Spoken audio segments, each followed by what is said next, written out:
Some updates for those who are on 482 visas and want to apply for the 186 visa under the Temporary Residence Transition Stream.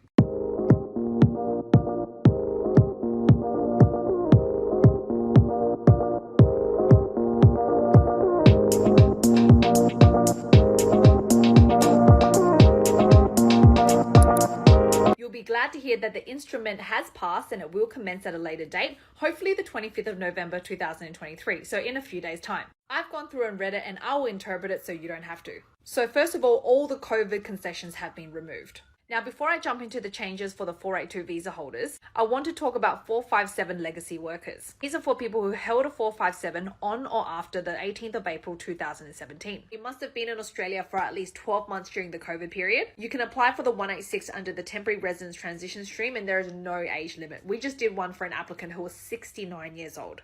You will, however, need to apply before the 30th of June 2024. Now, for applicants who are on a 482 visa, they have removed the occupation list. So you could have an occupation on the regional occupation list, on the short-term occupation list, as well as under the labour agreement. You'll be able to apply for the 186 visa after working for at least 2 years out of the last 3 for your employer. I will let you know when this instrument commences. I saw this the other day, which I thought was pretty interesting. What happened here is this applicant wanted to apply for the 189 or 190 visa, but it looks like the agent lodged an application for an occupation that's only available for 491.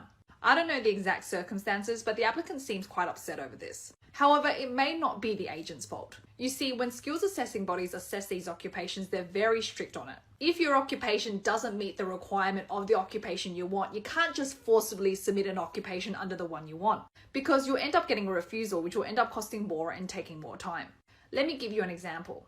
This is the occupation agricultural consultant. It's very high level, but it's available for the 189, the 190 and the 186 because it's on the medium term occupation list. I did have a client who wanted to lodge under agricultural consultant, but the duties did not meet the criteria at all. Instead, we had to lodge under agricultural technician, which you can see is available on the regional occupation list and only for the 491, which is fine. That's just the way it is. I think it's really important to get advice over this because a lot of the times I see people trying to lodge skills assessments for occupations that are on the medium term list, but in the end it does fail because it doesn't meet the requirements. Here's what I'd do if I was a visa applicant and my nominated occupation was accountant. Now, don't get me wrong, accountant has never been easy. It's been competitive for many years. First of all, if you're currently working as an accountant, speak to your employer and see if they'll offer you employee sponsorship.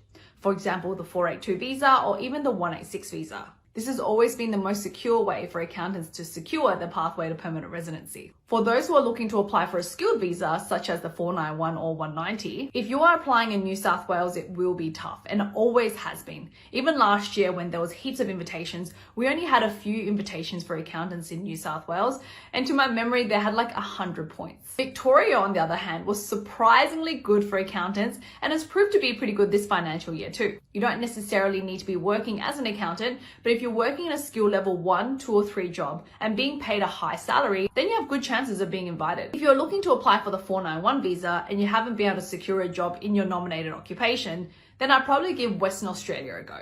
I have a migration update for you. The COVID-19 concession period is ending, so what does that mean for visa applicants in Australia? It doesn't affect everybody, but it does affect some visa applicants, so let me explain. So for example, applicants who apply for a 309 partner visa offshore were able to have this visa granted onshore due to the COVID concessions. If you apply before the 26th of November 2023 and you were in Australia at any time during the COVID concession period, then you can still have this visa granted while you're in Australia. If you don't meet this criteria, then you'll need to be offshore when this visa is granted. Also, for 485 visa applicants, you have to apply for the visa onshore now. You can no longer apply for this visa outside of Australia. It also affects a couple other visas, so I'll do it in my next video.